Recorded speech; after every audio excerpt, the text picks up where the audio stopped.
ladies and gentlemen, to the Jam with Lamb. I am Anthony Lamb, your host, the guitarist from the death metal band Maul. Today, my host is a good friend of mine, Matt McGee, the guitarist for Nekrotisk and Rakuyo. He's also a photographer, and he works at a guitar shop. So we got a lot to talk about. How's it going today, Matt? It is going good. Today is a day off. I leave for a tour tomorrow, so it's just kind of getting whatever I need to get in a row before I'm gone for a couple days. For sure. Who you going on tour with? So I'm filling in with this local, mathcore band, Falling with Scissors. Oh, nice. And it's I'm literally playing on two baritone guitars, except for they're baritones too. One is a 28-inch scale, the other's a 30-inch scale, and it's interesting. So what's Falling with Scissors like? How would you explain their sound? The easiest way I always describe it to people is if you take the band Soul Keeper, especially with their most recent album, Holy Design, and cross it with the more screamo elements of Static Dress. Sure. And that's kind of how you get that mix. But they're really cool. It's chaotic mathcore stuff. They started as a screamo band. I like that kind of, I don't know how do you explain it. It's like a very abrasive, tenacious type of sound. You know what I mean? I'm a big fan of that. How would you describe your other two bands if someone was just Googling them? So I would say Nekrotisk is black and death metal, which is largely because I listened to Behemoth in high school a little bit. I was like, you know what, that's pretty cool. And then Rakuyo, the best way to put it is just kind of throwback metalcore, or throwback deathcore, as our vocalist likes to call it. But him and I will always call it metalcore or deathcore, but it's fun, and it's just alt pick riffs and breakdowns. Nice. Which, do you play guitar in both of those bands, or in all three of those bands? You said you were playing baritone guitars in Falling with Scissors, but are you playing guitar in both the other bands, or are you playing bass in one, or? Yeah, so for both of those bands, I do guitar. For Nekrotisk, I do guitar and vocals, and then for Rakuyo, I do guitar. And then for the Falling with Scissors run this week, I am filling in on technically the guitar position, but it is a low-tuned guitar. What tuning are they in? So two of the songs, which one of them is Acacia Strain cover we're closing with. Nice. Double Drop C. Oh, wow. Cool.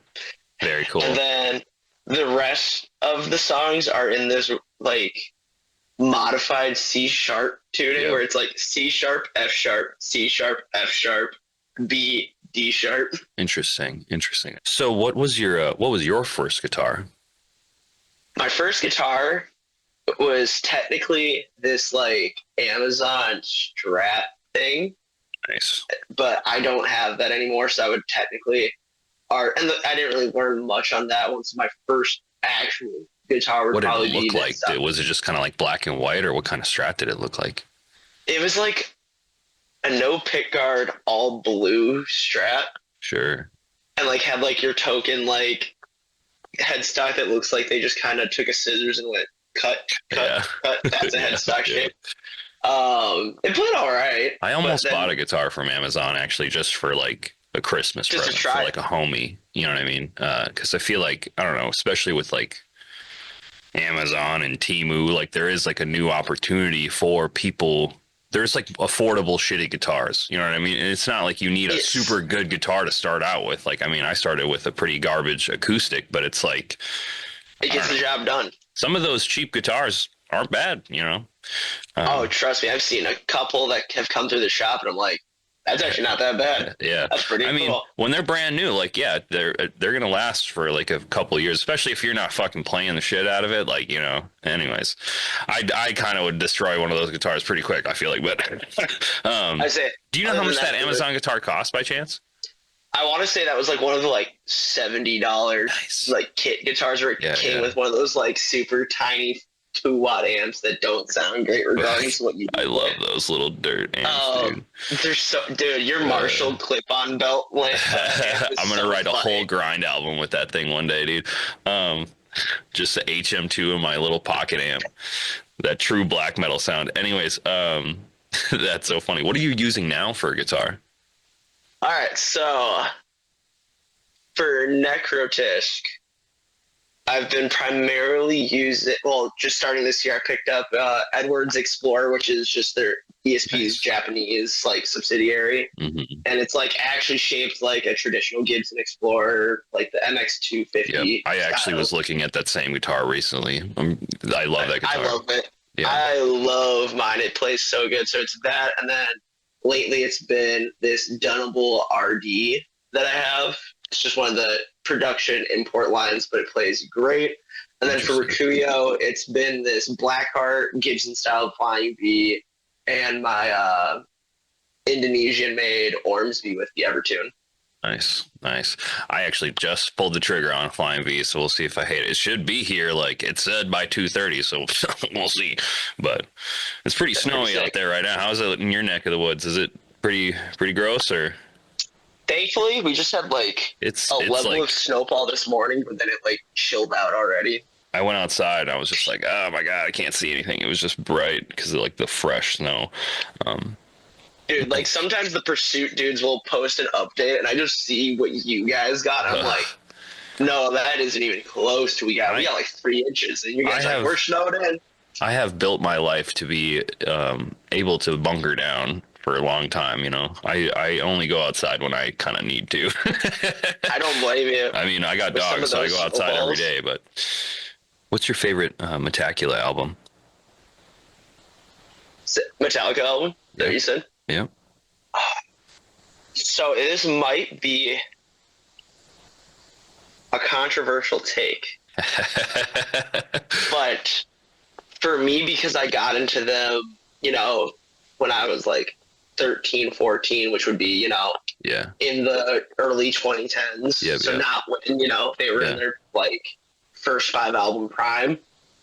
I would almost argue that the album that I have the most enjoyment, nostalgia with would have to be Hardwired. Nice. I like Hardwired. If we're going off like the first 5, like the token first 5, I would have to say it's probably Master of Puppets, but nice. Hardwired to me is the one that has the most songs that I go back to in my daily listening routine. There's riffs. Dude, I got to see, so my dad and I, we went to see one of the 2 Minnesota dates on that most recent tour. Yeah. And they put Moth into Flame into the set list, and I was just like, hell yeah. Let's go. So does Nekrotisk or Rakuyo have any like new music coming out soon, or what are you guys cooking up now? So Nekrotisk, we will be recording our next release sometime in the next couple months. Nice. Steven, our drummer, is just wrapping up some recording and mixing for his other band, Defiled Sacrament. So once he's done with that, we're gonna start laying down drum tracks and everything. It's way more blasty and way more like extreme metal behemoth-y than the last 2 releases, which I'm excited for. And then Rakuyo, we just put out our debut EP in December. Nice. So we're gonna be playing a couple shows actually coming up here. Just announced it today. We're doing a technically 6-day run with Blind Equation. Nice. Because Blind Equation is playing the Sudden Death Tacoma Dome Fest in March, and the vocalist for Rakuyo is in Bajalvin, so they're also playing that fest. And we were like, what if we do some shows? I love those dudes. Crazy ass band. And we were like, what if we do some shows on the way to Tacoma? So we're doing like Minnesota, Omaha, Colorado, Salt Lake City, and then we are hitting Fargo like on the way back. Is that March here, kind of the back end of March, or beginning chunk of March? Nice, sure. So it'll be fun. And then I think the Fargo show is at that 18th show at Parachigo, or? Yep, that's with that. Nice. You also know your way around a camera a little bit. Are you like a self-taught photographer, or did you kind of go to school for any of that or anything like that? I would argue like half self-taught. So sure. I took like 2 photography classes in college, but both of those happened to happen over COVID, so I didn't have nearly as much like in-person support. Like hands-on, yeah. Exactly. Be like, all right, we're going to go into this photo lab today, so then we can help you get really used to these settings. Like, I had a little bit of that for the second class, but it's like didn't have enough of it to really have an environment to learn it. But then I've done a lot of like learning just from asking like local photographer Brett Roshaka a ton of questions. Yeah. Like that dude knows so much. So a lot of the stuff that I've learned has been from him. I don't over the top try to advertise like, oh, book me for shows or something, because I know there's plenty, especially in the Twin Cities scene. There's so throw a stick and you hit a photographer. Yeah. Exactly. Like there are and all of them are talented as fuck. Like every, especially hardcore shows, every hardcore show, there's always going to be like 4 different sets of photos that drop, and they're all insane. So I'm always just like, and I appreciate all y'all photographers out there in the shows, in the pit, you know, getting up on stage. True. Is there any bands that you've photographed recently that you really enjoyed? So when I did tour crew for Bajalvin on their Heretic tour with Sudden Death, I was just kind of their everything crew. So like I helped drive, I helped sell merch, and then I also every night did photos. Nice. I absolutely love those dudes. And then let me try to think here. I know there's some other. We call that in the biz TMing. You were the. Yeah, I guess that is what I did. I guess that's what I did. You're not actually the tour manager, but you kind of fucking are the tour manager, dude. I would say. I check that master tour daily. I'd be like, I know where we're parking. You're a TM, dude. But for sure, Bajalvin, and then like a bunch of those EDM acts that they were with, like those, especially meeting them, and like prior to that tour, I had only listened to so much EDM, and it's like now having that behind the scenes glimpse into it and meeting a bunch of the people into it, it's like the couple's other sets I shot on that tour. I was like, this is so dope, especially because like all the visual elements that they put into it. I love EDM for that very reason, especially with lights. I mean, I am a professional lights guy, so it's like doing EDM for like, first off, just like rock, hip hop, or EDM. Those are the most fun light shows you're gonna do right there. Especially EDM though, because you're kind of like part of the band. Like, dude, you want to know what's crazy? Sudden Death's main lighting guy on that tour, and I think in general the usual guy he goes to, is the same dude that's been doing lights with Gojira for the past like decade. Nice. Shout out fucking Gojira, like, goated band.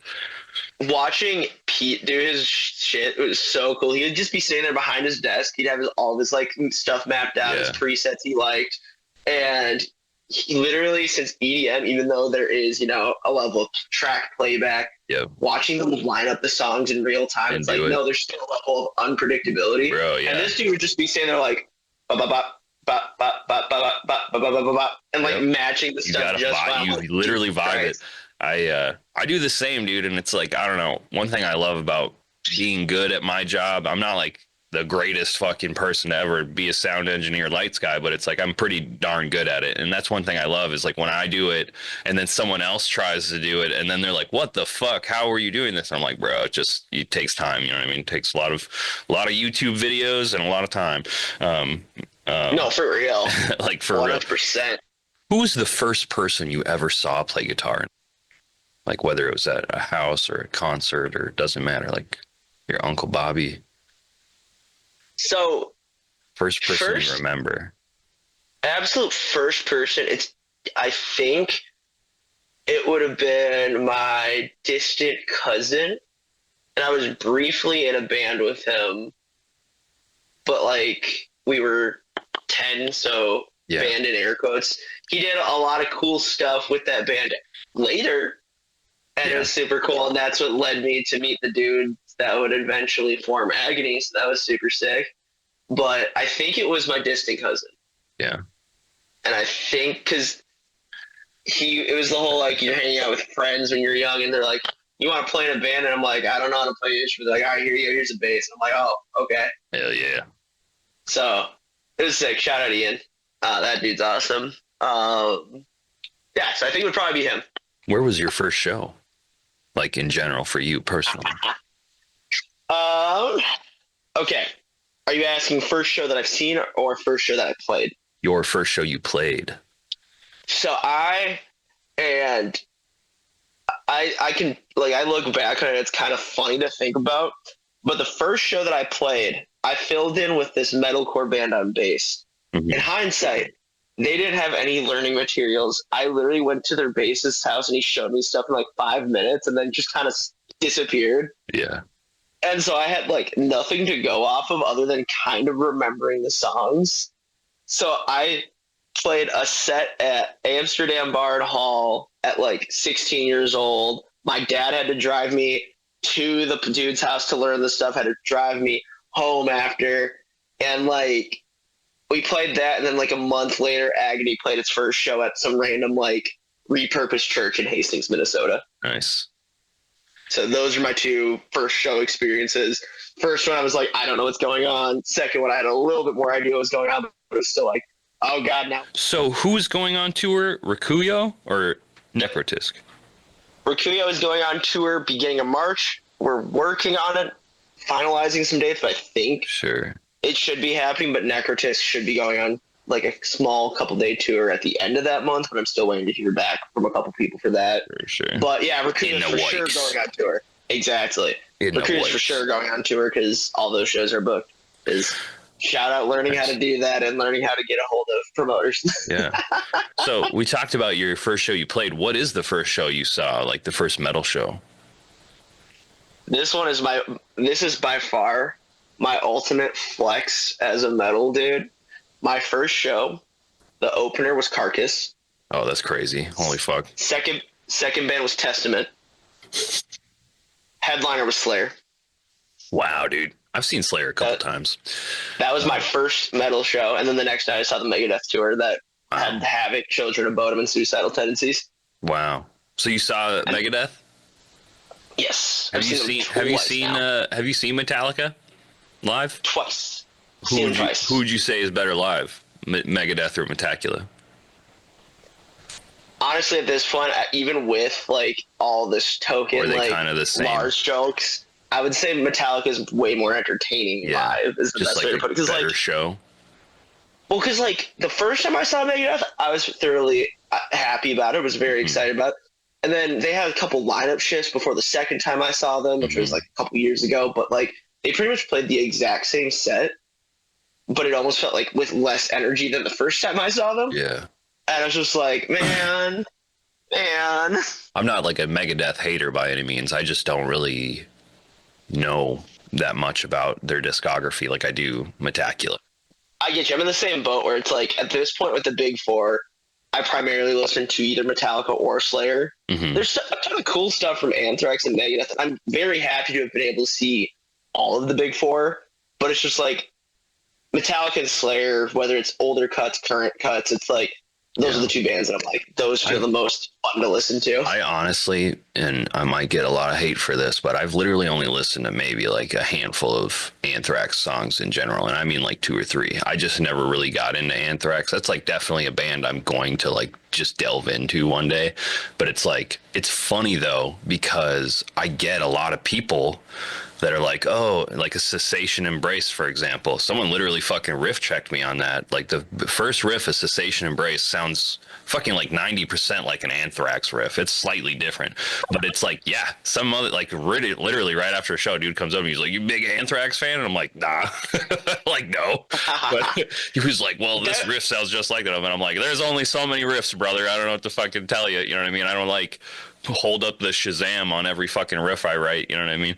But makes me want to listen to Anthrax more, I'll tell you that. But there's a ton of great cuts in their discography. Like obviously their early stuff, there's a ton of great stuff that people always talk about, but I would genuinely say their album Worship Music might be the better place to start. That's the one to check out.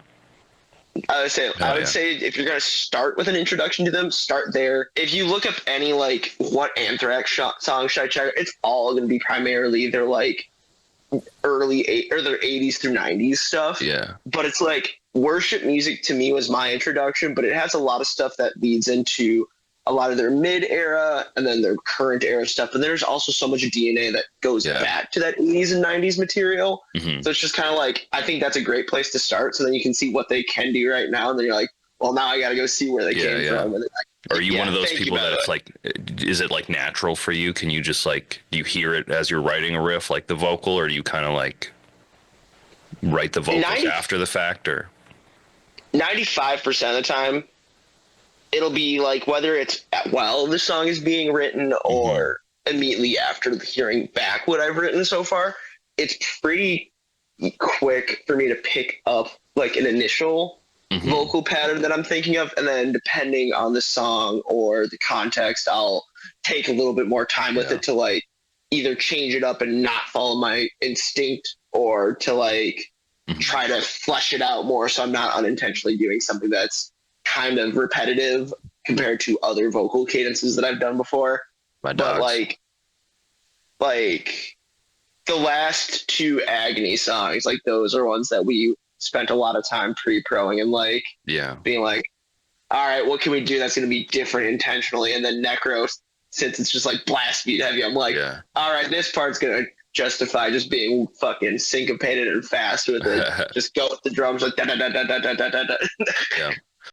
You're working at the Shred Den. What do you do at the Shred Den? So for the Shred Den, I'm like one of 4 or 5 people on the team, and it's a super small shop, and I primarily will run the storefront a couple days a week. And where is it? Is it in like Minneapolis or St. Paul or Northfield? Where's it at? So that is in Brooklyn Park, Minnesota. Nice. So it's probably about 15 to 20 minutes, depending on where you are in Minneapolis away. Yeah. And then I also take care of setups and doing as much as I can with the social media, with the super limited time that all things consider I get a week to work on it. So at the very least, I'd get like a weekly video schedule going, but it's like I don't have much more time than just that to really do more. But it's sick, and I get to play a lot of sick guitars for one of my jobs, so I'm never mad about it. That's tight. What's like some tips you would give like a person that's thinking about playing guitar or just started playing guitar? Like what's some tips for beginners you got? Honestly, the biggest one, and so I actually just started teaching 2 kids at the shop. I would say just be willing to be a sponge in the sense of if there's a riff you hear that you want to learn, try to learn it, try to do what you can to be like, I want to learn that specific riff. Yeah. But then also when you have people that are telling you and giving you advice, just try to take as much of it in as possible, because guitar playing is super subjective for technique, all things considered, where it's like what some person does on their fretting hand might not work at all for you. Yeah. But it's like keep taking in that advice, and even if it's not in the same exact way, it's like something from that tip might click for you in a way that you didn't think before. And it's like just by, for instance, like for me being in a band with someone as good as at guitar like Jake Schultz, it's like I picked up so much from that dude that I would not be able to do half the things that I do now if it wasn't for me. Just like, yo, how did you play that riff? Yo, can you slow that down real quick? And like, so yeah, be a sponge. Find the stuff you want to learn. What are you using for a rig right now? So the All of God's Children X run that I filled in last year with Thus Spoke Zarathustra, Your Spirit Dies.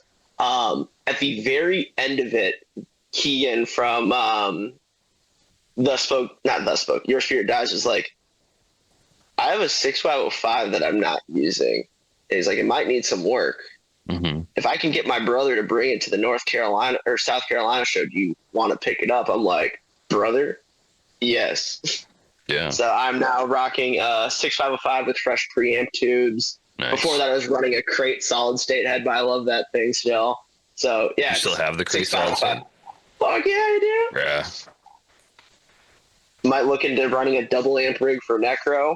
I regret selling my Crate solid state. I sold it for like a fucking $120, like when I was in college. Dude, I got mine for $20. So I like that thing. I'm like, it wasn't like it was an insane investment on my end. I'm like, this hurts nobody for living in the practice space on top of my cab. You can stay here, brother. I don't even remember what I had, but it was a half stack, and it was like the one with the red lights around the knobs would come on. Fuck yeah. Yeah. It was actually not a bad little half stack. So what do you use for like a cab? Or do you whatever's available? Yeah, I'm just video as migrating to my charger. But cab wise, I love fucking cheap deals on gear. Yeah. And dude, I'm literally same, dude. I'm literally using one of those budget Ampeg cabs, the 412s. Yeah. And that plus my 6505 takes my HM2 and Fortin 33 super fucking well. Do you know what kind of speakers are in that amp egg? Are they Celestion? I have not opened it up. Oh, shit. I'm leaving the mojo to be a mystery. Sure, yeah. How much did you get that cab for?